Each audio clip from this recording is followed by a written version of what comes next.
Assalamualaikum warahmatullahi wabarakatuh. Saya Fadila Nurhasana, NPM 2478242. Di video kali ini saya akan bahas paket tracer tentang propagate a default root in OSPF versi 2. Nah, di sini kita akan masuk ke konsep yang kelihatannya sederhana, cuma default root, tetapi sebenarnya ini adalah salah satu elemen paling penting dalam jaringan. Karena disinilah router belajar satu hal mendasar, yaitu apa yang harus dilakukan ketika dia tidak tahu harus kemana. Jika ada sebuah router yang sudah kita konfigurasi nih dengan OSPF, dia sudah tahu banyak jaringan, sudah punya routing table yang cukup lengkap, dia bisa mengirim paket ke berbagai tujuan internal. Semuanya terlihat rapi dan terkendali. Tapi begitu ada paket yang tujuannya di luar jaringan yang dia kenal, tiba-tiba dia bingung. Nah, router itu bukan manusia, dia tidak bisa menebak, dia hanya bekerja berdasarkan informasi yang dia punya. Jadi, ketika ada tujuan yang tidak ada di routing table, dia akan mencoba-coba, dia akan langsung berhenti, dan biasanya hasilnya adalah paketnya dibuang. Nah, disinilah konsep default root menjadi sangat penting, karena default root itu seperti jalan terakhir ketika router tidak punya rute spesifik ke suatu tujuan. Dia akan menggunakan default root sebagai arah umum, semacam kalau nggak tahu ke arah mana, kirim ke sini aja, kayak gitu. Nah, di praktikum ini kita tidak hanya membuat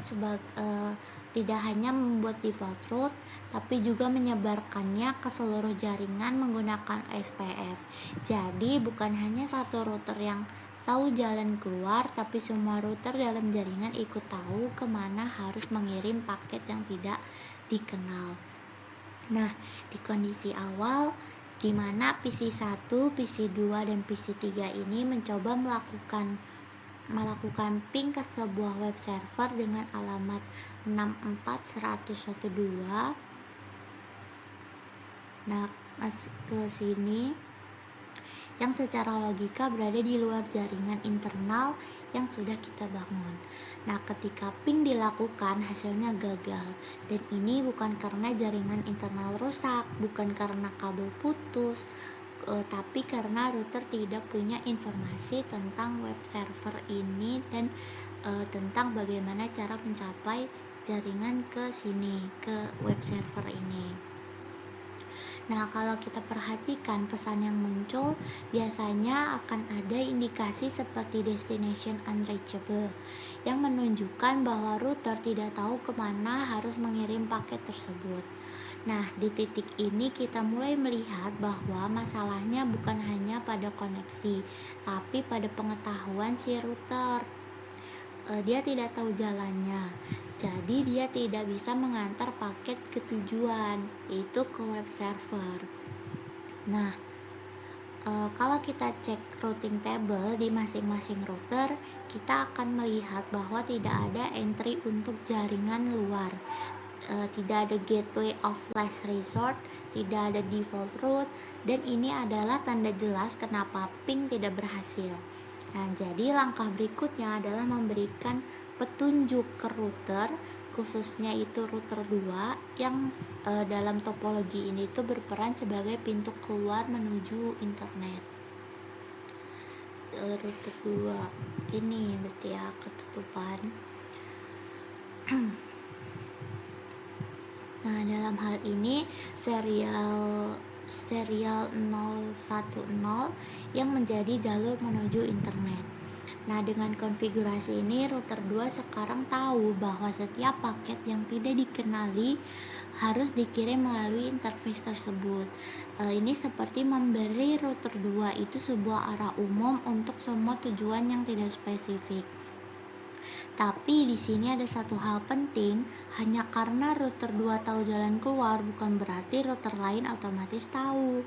Router 1 dan router 3 itu masih belum punya informasi tersebut karena masih akan membuang paket jika tidak menemukan rute yang cocok. Nah, disinilah OSPF kembali memainkan perannya, bukan hanya sebagai protokol yang menyebarkan rute internal, tapi juga bisa digunakan untuk menyebarkan default route. Kita masuk ke konfigurasi OSPF di router 2 dan menggunakan perintah default information originate yang pada dasarnya itu memberitahu OSPF untuk memasukkan default route ke dalam router yang dikirim ke router lain. Ini langkah yang sangat penting karena tanpa ini default route itu hanya akan tetap di router 2 dan tidak akan pernah sampai ke router 1 dan router 3. Nah, setelah perintah ini dijalankan, OSPF mulai menyebarkan informasi default route ke seluruh jaringan dan router lain mulai menerimanya sebagai bagian dari routing table mereka. Nah, kalau kita cek routing table di router 1 dan router 3, kita akan mulai melihat perubahan, yaitu akan muncul entry baru yang menunjukkan adanya default route, biasanya ditandai dengan kode O terus bintang E2 yang menunjukkan bahwa rute tersebut berasal dari OSPF dan merupakan external route. Nah, kita juga bisa melihat gateway of last resort yang sudah terisi, dan artinya router sekarang punya arah default untuk semua paket yang tidak dikenali. Ini adalah titik di mana jaringan mulai terbuka, bukan hanya terhubung secara internal tapi juga punya akses keluar. Dan disinilah kita kembali ke pengujian awal. Kita coba lagi melakukan ping dari PC 1 ke PC 2 dan PC 3 ke web server yang sebelumnya tidak bisa dijangkau. Kali ini hasilnya berbeda, ping berhasil, paket bisa sampai tujuan, dan balasan bisa kembali. Ini menunjukkan bahwa default route sudah bekerja dan sudah tersebar dengan benar ke seluruh jaringan. Yang menarik di sini adalah perubahan yang kita lakukan tidak banyak, tapi dampaknya itu sangat besar. Dari yang sebelumnya tidak bisa mengakses jaringan luar, sekarang seluruh jaringan bisa terhubung ke internet. Ini menunjukkan bahwa dalam networking, perubahan kecil bisa memiliki dampak besar. Selama kita memahami di mana harus melakukan perubahan tersebut, praktikum ini juga mengajarkan kita untuk tidak hanya fokus pada konfigurasi, tapi juga pada proses verifikasi, karena tanpa verifikasi kita tidak akan tahu apakah perubahan yang kita lakukan benar-benar berhasil. Nah, kita juga harus terbiasa melihat routing table, memahami arti setiap entry, dan menghubungkannya dengan kondisi jaringan yang kita hadapi.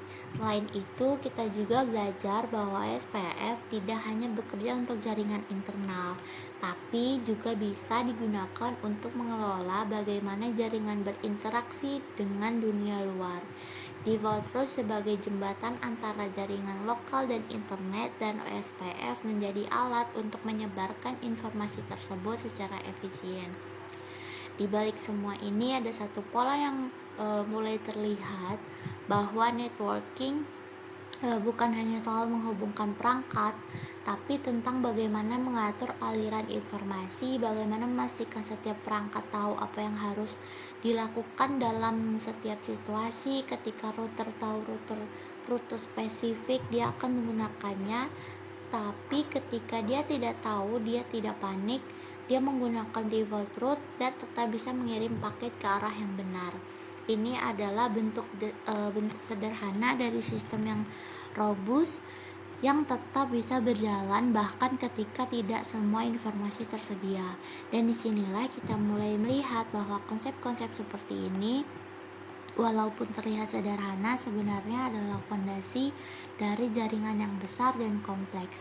Karena tanpa default route, setiap router harus tahu semua jaringan di dunia, yang jelas tidak mungkin.